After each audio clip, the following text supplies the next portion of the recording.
토마스 헬링이 그 경제학, 노벨 경제학상을 받았지만 그 전략 게임 이론 전문가입니다. 그래서 이 게임 티오리를 공부할 때 토마스 헬링은 우리가 빼놓을 수가 없고 여러 문헌에서 수렴되는 그 원전입니다. 그러니까 굉장히 창의적인 분이죠.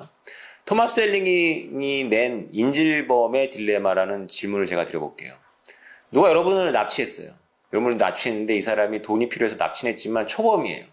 그래서 선량한 양심을 갖고 있어요. 여러분하고 같이 여러분이 인질이고 인질범이 여러분을 일주일 동안 자기 은닉처에서 두고 피자도 사 먹이고 콜라도 주고 하면서 여러분하고 대화를 많이 했어요. 그리고 이 사람이 자기가 저지른 범죄를 후회해요. 그리고 여러분한테 제안을 하죠. 너 내가 놔줄 테니까 가서 내가 있었던 이 은닉처하고 너 내 얼굴 다 봤잖아. 그러니까 날 신고 안 할 거지. 그랬더니 여러분 뭐라고 대답할 거예요? 신고 안 한다고 그러죠. 근데 진짜로 이 사람이 놔주면 여러분 가서 신고 안 할 거예요? 해야죠. 저런 나쁜 새끼. 그리고 여러분이 신고 안 하게끔 놔두질 않잖아요, 형사가. 그죠? 일주일 동안 사라졌었고 가족들을 애타게 했었는데.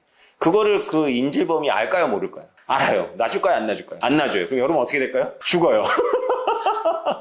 진짜 냉엄한 현실이죠? 살면서 이런 상황에 안 들어가기를 바랍니다, 저는. 그런데 만약에 이런 상황에 들어가서도 사셔야 되잖아요. 살아남으려면 어떻게 행동해야 될까요? 토마스 헬링이 여러분한테 묻습니다. 제가 절대로 신고 안 한다고 말하는 것을 혈서를 쓰면 그 인질범이 믿어줄까요? 이 혈서를 써도 안 믿어주는 것을 맹약의 어려움이라고 합니다. 내가 혈서를 쓰면서 이렇게 했는데도 내가 맹약했는데도 상대가 안 믿어줘. 나 같아도 안 믿을 것 같아. 인질인 여러분 스스로도 안 믿을 것 같잖아요. 그죠? 살아날 구멍이 있긴 있습니다. 어떻게 해야 믿게 하겠어요? 납치돼가지고 인질범한테 잡혔을 때 그 인질범 얼굴을 다 보고 여러분들이 모든 정보를 알잖아요. 그래서 인질범은 여러분을 놔줄 생각이 없습니다. 그것 때문에 여러분이 죽게 돼요. 오히려 초범이기 때문에 서툴러서 죽일 수도 있어요. 그때 여러분들이 이 위기 속에서 꼭 이 말을 기억해야 돼요. 인질범을 설득해야 돼요. 사실은 나도 사람을 죽였어요. 그거 안 믿어줄 것 같잖아요. 그죠? 그럼 이런 거 어때요? 난 내 남편 모르게 바람 폈어요. 이거는 상당히 설득력 있잖아요. 그죠? 그래서 여러분 일부러 바람 피라는 건 아니고요. 지어내서라도 스토리를 만들어야 돼요. 인질범한테 뭘 줘야 되는 거예요? 인질범한테 나를 응징할 수 있는 정보를 줘야 돼요. 여기서 키워드가 나오죠. 신뢰의 근거는 내 동창을 내가 다른 사람보다 왜 더 믿죠? 나랑 같이 어렸을 때 자랐던 고향 친구를 내가 남들보다 더 믿는 이유가 뭘까요? 그냥 친하기 때문에? 응징할 수 있기 때문이었습니다. 내 동창의 돈을 떼먹으면 내 동창은 어떻게 행동할까요? 다른 동창들한테 전화 돌립니다.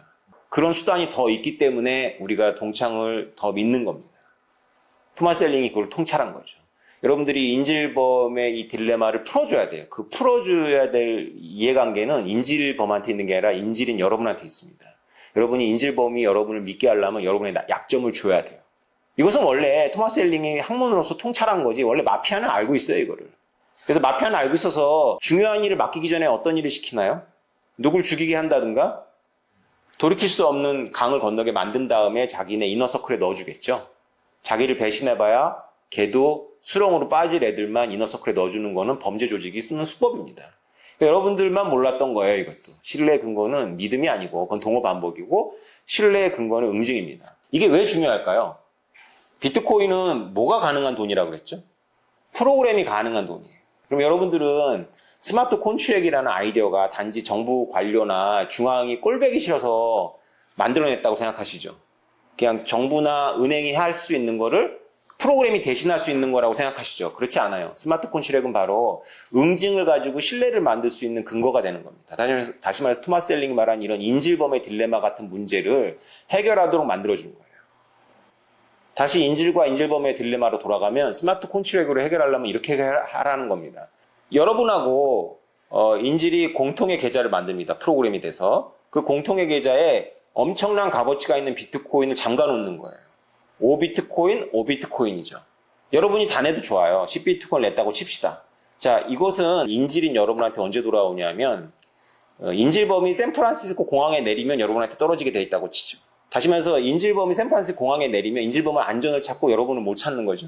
10비트코인을 찾는 겁니다. 그럼 여러분한테 강력한 유인이 생기죠. 경찰한테 협조하지 않을, 경찰을 혼선을 빚어줘가지고 이 사람이 미국으로 출국할 때까지 시간을 벌어줄 강력한 유인이 생기죠. 그 유인이 뭐죠? 10비트코인이에요. 근데 만약에 여러분들이 이 인질범이 샌프란시스코 공항에 내리지 못하게 하면 어떻게 돼요? 10비트코인은 날아가는 겁니다. 여러분은 정의를 실현하고 평가 5억 원을 잃어버리는 거죠. 이쯤 되면 이제 인질범이 여러분을 믿을 이유가 있습니다. 왜냐하면 여러분을 놔줘도 얘는 돈에 미친놈이니까 분명히 내가 유유히 공항을 빠져나갈 때까지 시간을 벌어줄 거야. 이런 식의 계약으로 만들 수 있다는 거죠. 이것이 스마트 콘트랙의 근본 원리입니다. 그래서 저는 2014년도에 비트코인을 발견하고 굉장히 감동을 받았던 부분이 있어요. 그게 뭐냐면 저는 한때 시민단체에서도 일했기 때문에 기부금이 투명하게 쓰이는 게 굉장히 어렵다는 걸 잘 알고 있어요.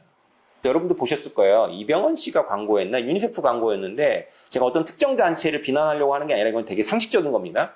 광고 내용이 뭐였냐면 여러분이 지금 내는 1달러가 그 소말리아에서는 죽 한 그릇이 돼서 누군가에게 간다는 거예요.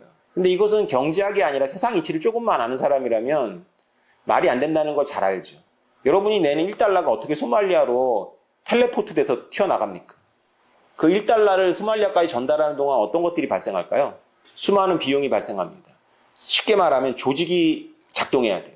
그리고 조직이 그거를 전달하는 과정에서 그 1달러짜리 죽이 꼭 필요한 사람을 찾을까요? 아니면 그 안에서도 죽이 필요 없는 추장의 아들을 찾을까요?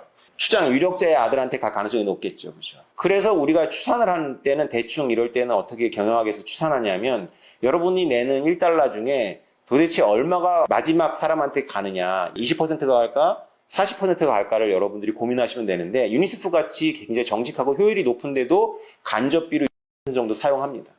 제가 찾아본 자료에 의하면 그래요. 근데 그거는 괜찮은 거예요. 라도 가면 좋은데 대부분의 단체가 가서 지네들 호텔 묵고 사진 찍고 프랜카드 걸고 그런데 거의 대부분 씁니다. 이런 이야기는 조심스러운 건데 이것도 주제사실처럼 이렇게 알지만 이렇게 해버리면 기부가 많이 일어나지 않잖아요. 그죠? 그래서 이런 부분도 우리가 선수들끼리 알면서도 그냥 넘어가주는 부분입니다. 근데 비트코인이 이 문제를 해결하죠.